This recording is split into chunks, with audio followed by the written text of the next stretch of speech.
오늘 추수감사 주일로 드려지고 있어요. 말세에는 더욱더 감사가 실종되어 가는 시대라고 하지요. 말씀을 보면 이렇습니다. 디모데후서 3장 1절 2절에 이렇게 되어 있네요. 너는 이것을 알라. 말세에 고통하는 때가 이르러 사람들이 자기를 사랑하며 돈을 사랑하며 자랑하며 교만하며 비방하며 부모를 거역하며 감사하지 아니하며 거룩하지 아니하며. 사람들이 자기를 사랑하는데요, 돈을 사랑하고 또 자랑하고 교만하고 비방하고 부모를 거역하지 아니하며 거기에 감사하지 아니하며 거룩하지 아니하며 했어요. 마치 지금 시대의 모습 같지 않습니까? 디모데후서 말씀을 보더라도 우리의 지금의 시대가 바로 이러하다는 것을 충분히 공감하고 있어요. 현대사의 특징 중 하나가 지금까지 누려보지 못한 풍요로움을 누리고 있다는 거예요. 편리함을 느끼고 있다는 거예요. 그런데 반면 어떻습니까? 풍요로움과 편리함을 누리는 대신 더 다양한 고통을 안게 되었어요. 그 고통은 바로 소외감이라는 고통이에요. 다양한 그 외적인 상처, 아픔 속에서 영혼의 공허함, 애로움을 너무나도 많이 느끼고 사는 시대가 되어버렸죠. 자연과의 소외, 이웃과의 소외, 사회와의 소외, 직업과의 소외, 부부간의 소외, 가정 안에서의 소외, 그런 소외로 말이 있지요. 회복하는 길은 오직 하나입니다. 내 존재 자체만으로도 기뻐하시는 하나님 앞에 감사함으로 나아가는 것. 풍요로움과 편리함 속에서 그러나 그 다양한 그 축복이 있지만 반면에 다양한 고통과 소외를 느끼고 있을 이때에 우리가 회복하는 것, 바로 나 존재 자체로 기뻐하시는 하나님 앞에 기쁨과 감사로 나아가는 거예요. 1984년 LA 올림픽 때 다이빙 종목에서 중국 선수가 금메달을 땄어요. 그때만 해도 이 동양인이 수영이나 이 다이빙 종목에서 메달을 딴다는 게 쉬운 일이 아니었거든요. 그 84년 올림픽 때도 거의 미국 선수가 메달을 다 석권할 정도였어요.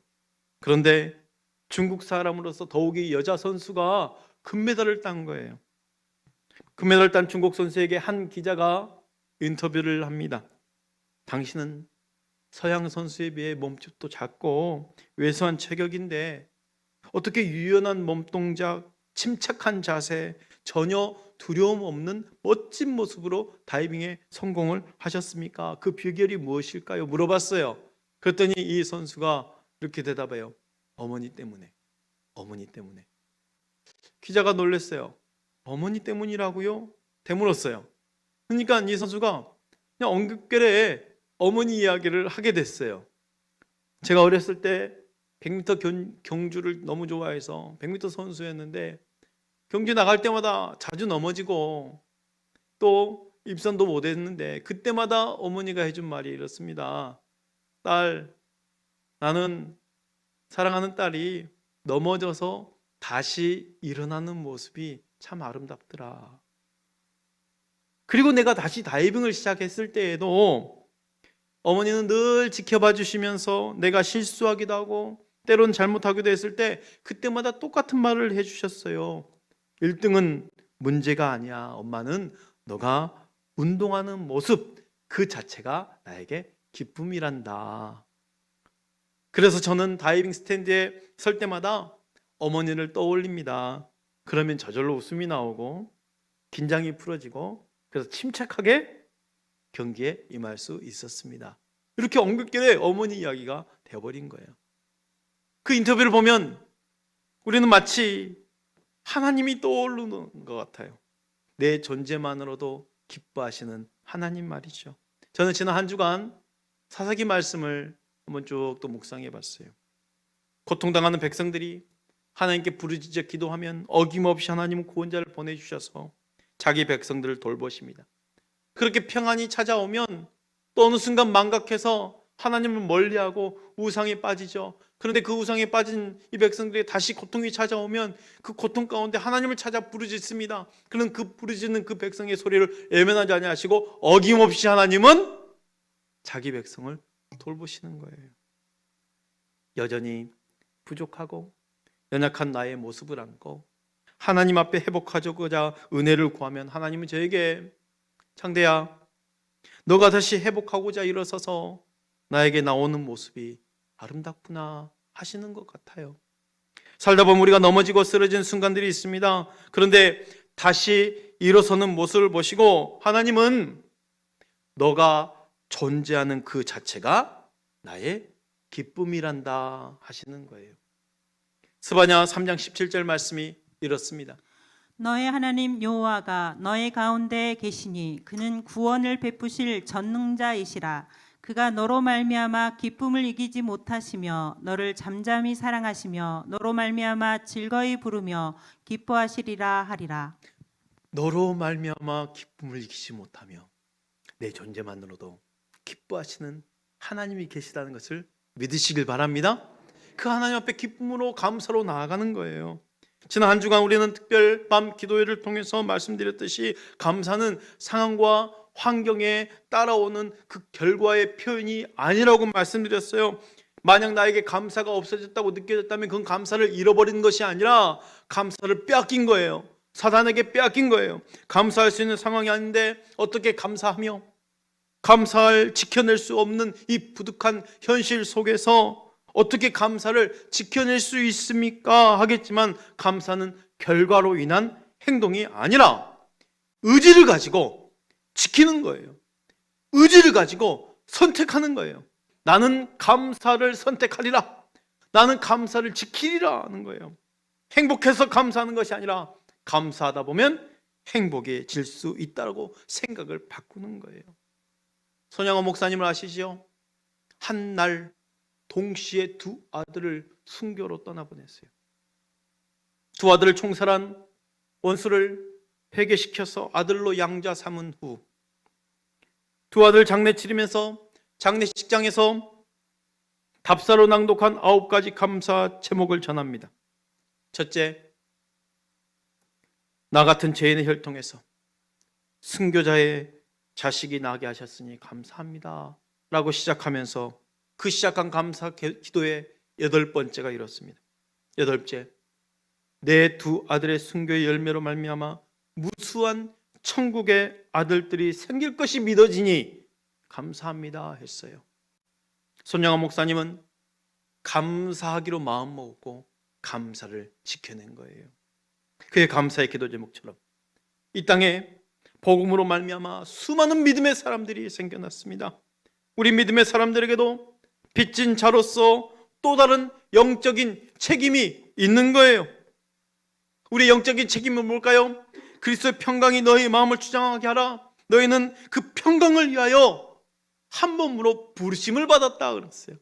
그리스도 평강이 이 땅에 가득할 수 있도록 그 평강을 위해서 우리를 부르심을 받았다는 거예요. 영적인 책임이 뭡니까? 정말 어렵고 힘들다 하는 지금의 상황 속에서 더욱더 하나님께 감사를 쏟아내므로 말미암아 우리가 영적 책임을 갖고 감사를 감사되게 만들어내는 거예요. 사회 전반적으로 만연되어 있는 이 침체된 현장 속에서 회복의 밑거름을 낼 수 있는 믿음의 소리를 내줄 수 있는 게 바로 우리의 영적 책임이지 않을까 싶습니다.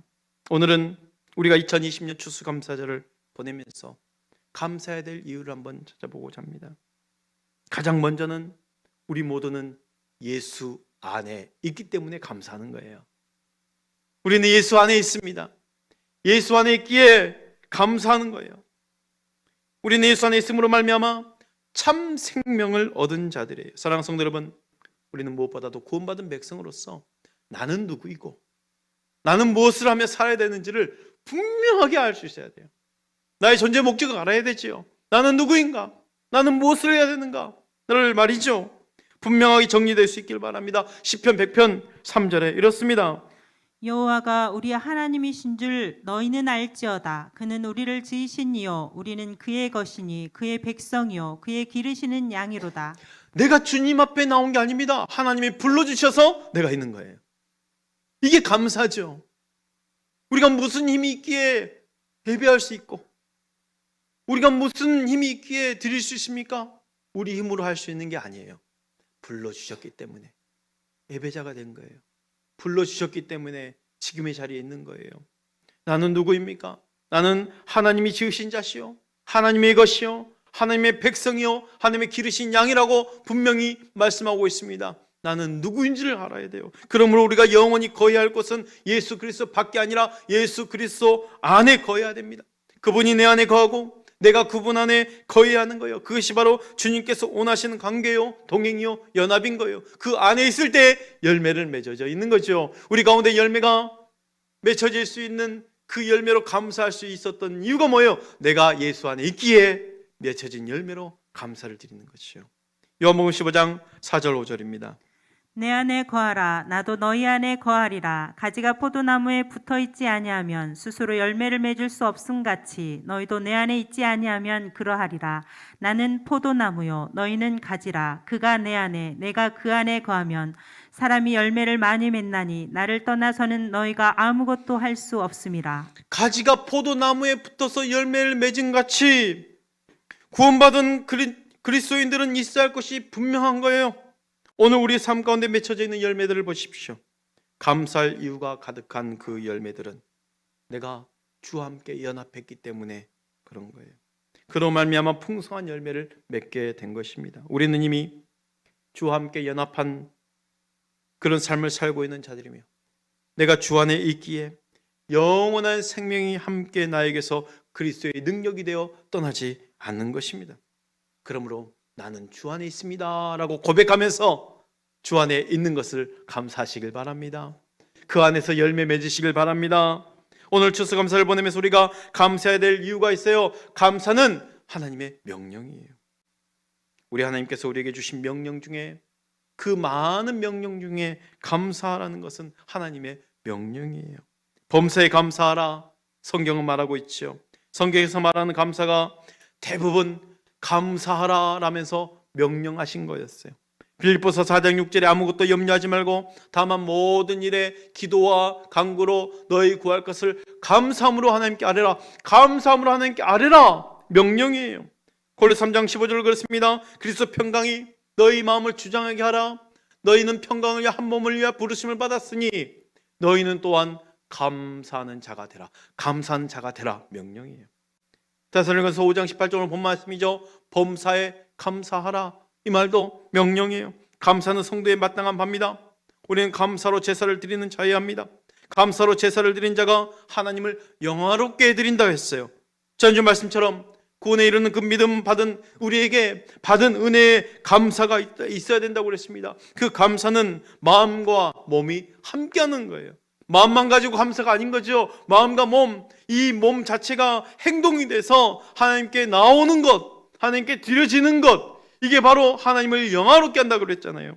시편 50편 23절 한번 볼까요? 감사로 제사를 드리는 자가 나를 영화롭게 하나니 그의 행위를 옳게 하는 자에게 내가 하나님의 구원을 보이리라. 그의 행위를 옳게 보이는 자, 곧 감사로 제사를 드리는 자. 감사로 제사를 드린 자가 나를 영화롭게 하나니 몸과 마음이 함께하는 거예요. 오늘 추수감사주일입니다.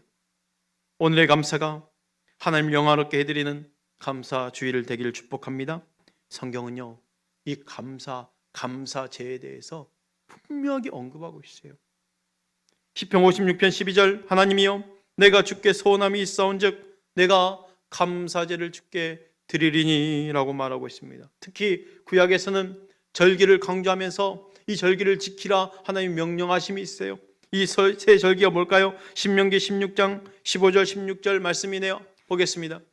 내 하나님 여호와께서 택하신 곳에서 너는 이레 동안 내 하나님 여호와 앞에서 절기를 지키고 내 하나님 여호와께서 내 모든 소출과 내 손으로 행한 모든 일에 복 주실 것이니 너는 온전히 즐거워할지니라. 너의 가운데 모든 남자는 1년에 3번 곧 무교절과 칠칠절과 초막절에 내 하나님 여호와께서 택하신 곳에서 여호와를 배웁되 빈손으로 여호와를 배웁지 말고. 자, 절기를 말하고 있어요. 하나님의 명령이죠. 무교절과 칠칠절과 초막절을 지내되 빈손으로 하나님을 배웁지 말고라고 하네요. 무교절은 출애굽으로 구원받은 백성들이 구원받은 백성으로서의 삶을 결단하며 드려지는 절기였어요. 영적인 거죠. 칠칠절 어떻습니까? 밀수확 그 첫 열매를 하나님께 드리던 감사와 기쁨의 절기로 맥주절이라고도 합니다. 신약에 와서는 성령 강림 감사해서 기념하기에 오순절이라고도 했어요. 이것도 영적인 개념이잖아요. 초막절 어떻습니까? 바로 수장절이라고 하는 오늘의 추수감사절이 가장 비슷한 형태일 거예요. 우리 교회에서는 부활절, 맥주감사절, 추수감사주일, 또 성찬절을 감사절기로 즐기고 있어요. 저는 그 중에 특히 추수감사절을 개인적으로 더 많은 감사를 드리고 있어요. 제 개인적으로 드리는 겁니다. 제 개인적으로 그렇다는 겁니다. 제가 더 큰 감사를 드리고 있는 이유는 이날이 성경에서 기록된 다른 감사절보다 더 큰 감사였고 더 많은 하나님의 요구하심 때문이었습니다. 하나님이 하신 일에 반드시 중대한 뜻이 있다는 것을 저는 믿습니다.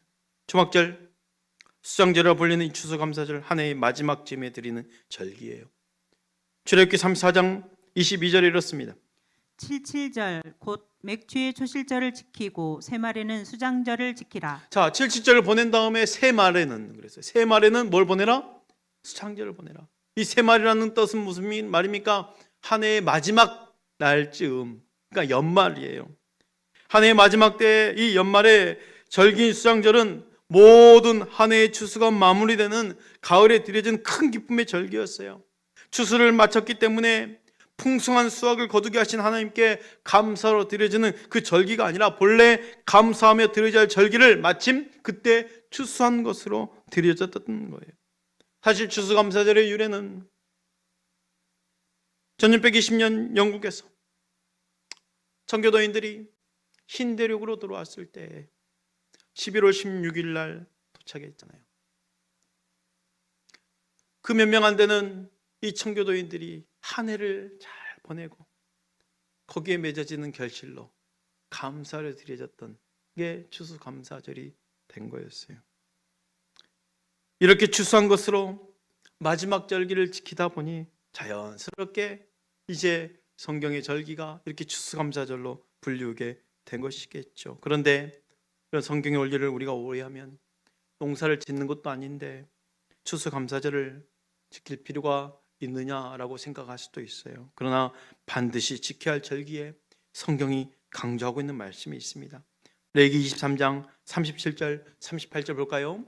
이것들은 여호와의 절기라. 너희는 공포하여 송해를 열고 여호와께 화제를 드릴지니 번제와 소제와 희생제물과 전제를 각각 그 날에 드릴지니 이는 여호와의 안식일 외에 너희의 헌물 외에 너희의 모든 서원제물 외에 또 너희의 모든 자원제물 외에 너희가 여호와께 드리는 것이니라. 이 말씀은 이 절기를 지켜라 지금 하나님의 명령이잖아요. 이 말씀은 평소에 드려지는 의무 헌물 외라고 그랬어요. 자원함으로 드려지는 감사 헌물 외라고 그랬어요. 특별한 예물로 드리라는 거예요. 절기 예물은 보통 때 드려지는 감사와 달라야 한다는 것이죠. 그렇기 때문에 우리가 오늘 또 추수감사 예물로 지금 드려지고 있는 겁니다.